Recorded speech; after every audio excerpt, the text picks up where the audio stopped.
اعوذ باللہ من الشیطان الرجیم، بسم اللہ الرحمن الرحیم۔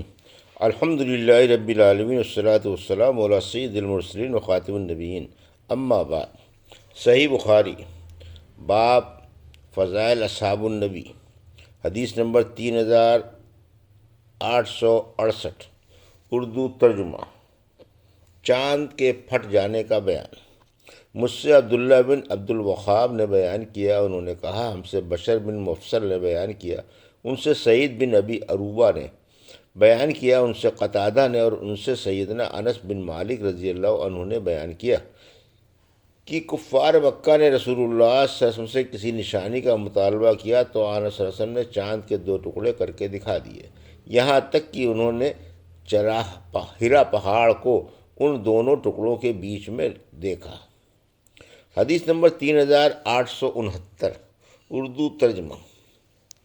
ہم سے ابدان نے بیان کیا، ان سے ابو حمزہ محمد بن میمون نے، ان سے آمش نے، ان سے ابراہیم نخعی نے، ان سے ابو معمر نے، اور ان سے عبداللہ بن مسعود رضی اللہ عنہ نے بیان کیا کہ جس وقت چاند کے 2 ٹکڑے ہوئے تو ہم نے نبی کریم صلی اللہ علیہ وسلم کے ساتھ مینا کے میدان میں موجود تھے۔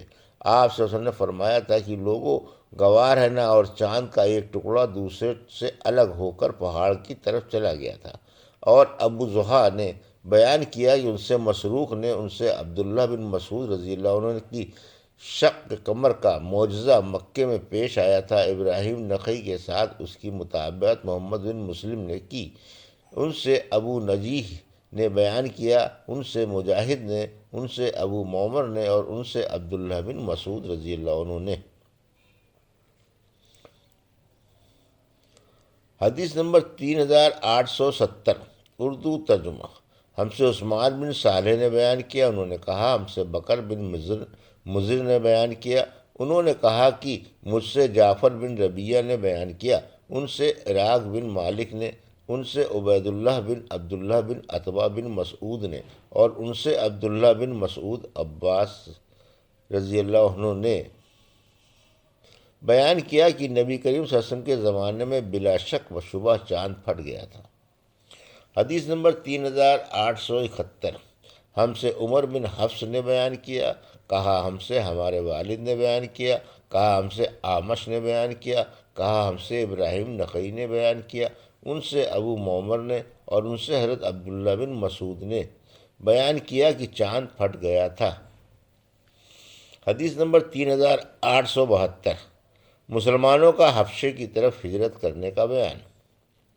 اور حضرت عائشہ رضی اللہ عنہ نے بیان کیا کہ نبی کریم صلی اللہ علیہ وسلم نے فرمایا مجھے تمہاری ہجرت کی جگہ خواب میں دکھائی گئی ہے، وہاں کھجوروں کے باغ بہت ہیں، اور وہ جگہ وہ پتھریلے میدانوں کے درمیان ہے، 2 پتھریلے میدانوں کے درمیان ہے۔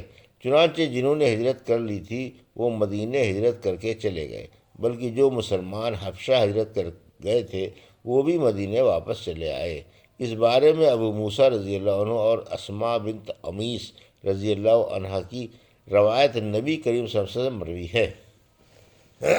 ہم سے عبداللہ بن محمد جعفی نے بیان کیا، کہا ہم سے حشام بن یوسف نے بیان کیا، انہیں معمر نے خبر دی، انہیں زہری نے کہا کہ ہم سے عروہ بن زبیر نے بیان کیا، انہیں عبید اللہ بن عدی بن خیار نے خبر دی، انہیں مسعور بن مخرمہ اور عبد الرحمن بن اسود بن یغوث نے کہ ان دونوں نے عبید اللہ بن عدد بن خیار سے کہا تم اپنے ماموں امیر المومنین عثمان رضی اللہ عنہ سے ان کے بھائی ولید بن عقبہ بن ابی معیط کے بارے میں گفتگو کیوں نہیں کرتے؟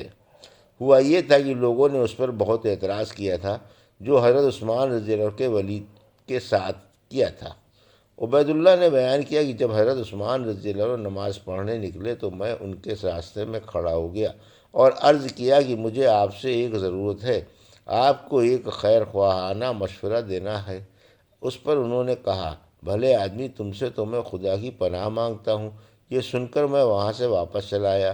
نماز سے فارغ ہونے کے بعد میں مسعور بن مخرمہ اور ابن عبد یغوث کی خدمت میں حاضر ہوا اور عثمان رضی اللہ عنہ سے جو کچھ میں نے کہا تھا اور انہوں نے اس کا جواب مجھے جو دیا تھا سب میں نے بیان کر دیا۔ ان لوگوں نے کہا تم نے اپنا حق ادا کر دیا۔ ابھی میں اس مجلس میں بیٹھا تھا کہ عثمان رضی اللہ عنہ کا آدمی میرے پاس بلانے کے لیے آیا۔ ان لوگوں نے مجھ سے کہا تمہیں اللہ تعالیٰ نے امتحان میں ڈالا ہے۔ آخر میں وہاں سے چلا اور حضرت عثمان رضی اللہ عنہ کی خدمت میں حاضر ہوا۔ آپ نے دریافت کیا تم ابھی جس خیر خواہی کا ذکر کر رہے تھے وہ کیا تھی؟ انہوں نے بیان کیا کہ پھر میں نے کہا اللہ گواہ ہے، پھر میں نے کہا اللہ تعالیٰ نے محمد صلی اللہ علیہ وسلم کو مبعوث فرمایا اور ان پر اپنی کتاب نازل فرمائی۔ آپ ان لوگوں میں سے تھے جنہوں نے آن رسول اللہ علیہ وسلم کی دعوت پر لبیک کہا تھا اور آپ حضور صلی اللہ علیہ وسلم پر ایمان لائے۔ 2 ہجرتیں کی، ایک حبشہ کو اور دوسری مدینے کو۔ آپ رسول اللہ صلی اللہ علیہ وسلم کی صحبت سے فیضاب ہوئے ہیں اور آن رسول اللہ علیہ وسلم کے طریقوں کو دیکھا ہے۔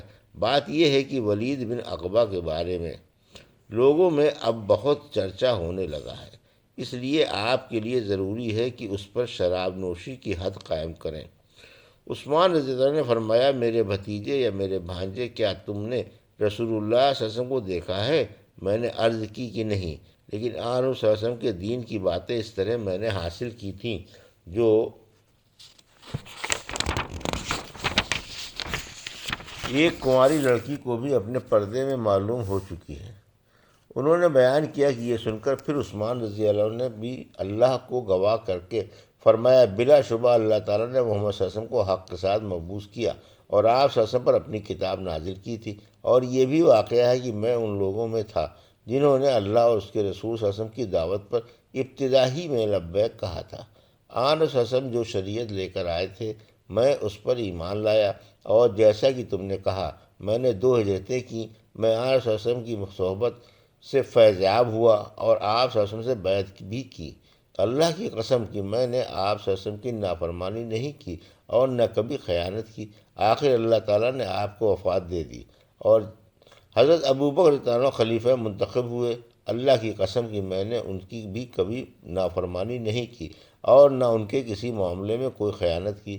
ان کے بعد حضرت عمر رضی اللہ عنہ خلیفہ ہوئے، میں نے ان کی بھی کبھی نافرمانی نہیں کی اور نہ کبھی خیانت کی۔ اس کے بعد میں خلیفہ ہوا۔ کیا اب میرا تم لوگوں پر وہی حق نہیں ہے جو ان کا مجھ پر تھا؟ عبید اللہ نے عرض کیا یقیناً آپ کا حق ہے۔ تو انہوں نے کہا پھر ان باتوں کی کیا حقیقت ہے جو تم لوگوں کی طرف سے پہنچ رہی ہیں؟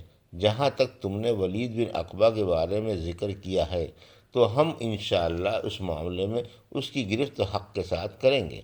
راوی نے بیان کیا کہ آخر گواہی گزرنے کے بعد ولید بن عقبہ کے 40 کوڑے لگوائے گئے اور حضرت علی رضی اللہ عنہ کو حکم دیا کہ کوڑے لگائیں۔ حضرت علی رضی اللہ عنہ ہی نے اس کو کوڑے مارے تھے۔ اس حدیث کو یونس اور زہری کے بھتیجے نے بھی زہری سے روایت کیا۔ اس میں عثمان رضی اللہ عنہ کا قول اس طرح بیان کیا ہے کیا تم لوگوں پر میرا وہی حق نہیں ہے جو ان لوگوں کا تم پر تھا؟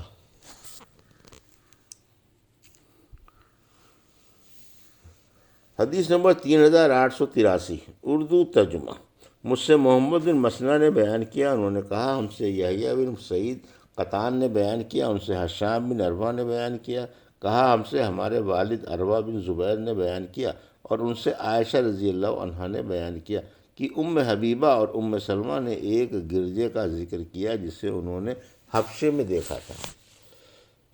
اس کے اندر تصویریں تھیں، انہوں نے اس کا ذکر نبی کریم صلی اللہ علیہ وسلم کے سامنے کیا تو آپ صلی اللہ علیہ وسلم نے فرمایا جب ان میں کوئی نیک مرد صالح ہوتا اور اس کی وفات ہو جاتی تو اس کی قبر کو وہ لوگ مسجد بناتے اور پھر اس میں اس کی تصویریں رکھتے۔ یہ لوگ قیامت کے دن اللہ تعالیٰ کی بارگاہ میں بدترین مخلوق ہوں گے۔ یہ تھی صحیح بخاری باب فضائل اصحاب النبی کی حدیث نمبر 3868 سے 3873 کا اردو ترجمہ جو ابھی آپ نے سماعت فرمایا۔